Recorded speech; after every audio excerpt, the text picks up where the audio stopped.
इतिहासाच्या पुस्तकाचे पानं भलेही काढून टाकले, पण ह्या मातीचा प्रत्येक कण मराठ्यांच्या पराक्रमाचा साक्षीदार आहे.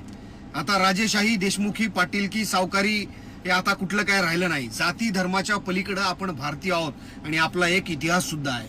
मुघल असल, निजाम, डच, पोर्तुगीज, अफगाणी, इंग्रज या सगळ्यांच्या छाताडावर भगवा गाडत महाराजांनी हिंदवी स्वराज्य उभं केलं. त्याला मराठा साम्राज्य असं म्हटलं जात होतं.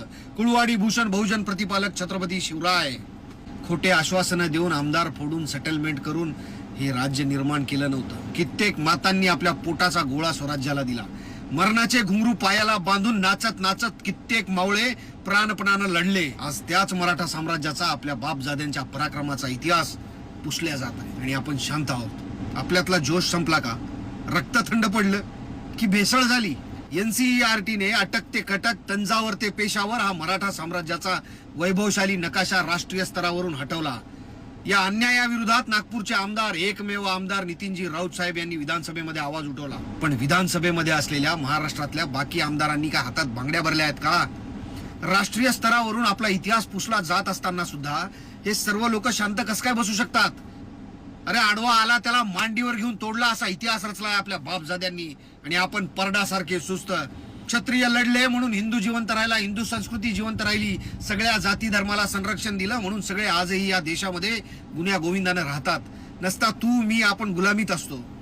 आज जे मिरवतोय ना महाराष्ट्रीयन आहोत म्हणून, स्वतःला 96 कोळी 96K लावून मिरवणारे क्षत्रिय, दाढी वाढून मिशीला पीळ देणारे अजून पण गल्लीतल्या राजकारणातच आहेत.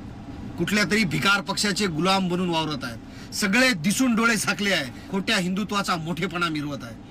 ज्या नीच अवलादींनी राजांना शूद्र ठरवलं, राज्याभिषेक नाकारला, कटक केले, कारस्थानं केले, स्वराज्याचे दोन्ही छत्रपती संपवले, आपण त्याचे मानसिक गुलाम बनलोय का? महाराष्ट्रातून आणखीन पण एकही मोर्चा निघाला नाही का? आणखीन पण खोटं हिंदुत्व जपायचं का? आपला इतिहास ही आपली अस्मिता आहे आणि इतिहास केवळ कागदावरच नसून आपल्या पूर्वजांच्या शौर्याचा आणि त्यांनी देव देश धर्मासाठी सांडलेल्या त्या प्रत्येक रक्ताच्या थेंबाचा साक्ष हा आपला इतिहास आहे. मोगलांच्या जनानखान्यात नागड्या आई बहिणी पाठवणारे मोगलपूत होते आणि मोगलांच्या मानेवर नंग्या तलवारी टाकणारे आपले पूर्वज आहेत.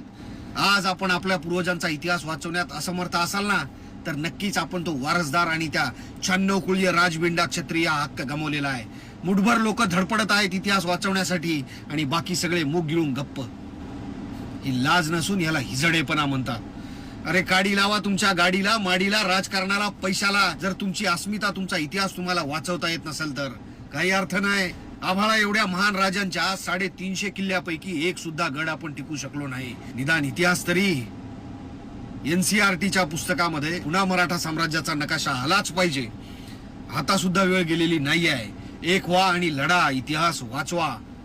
जय शिवराय, जय भीमराय, जय महाराष्ट्र.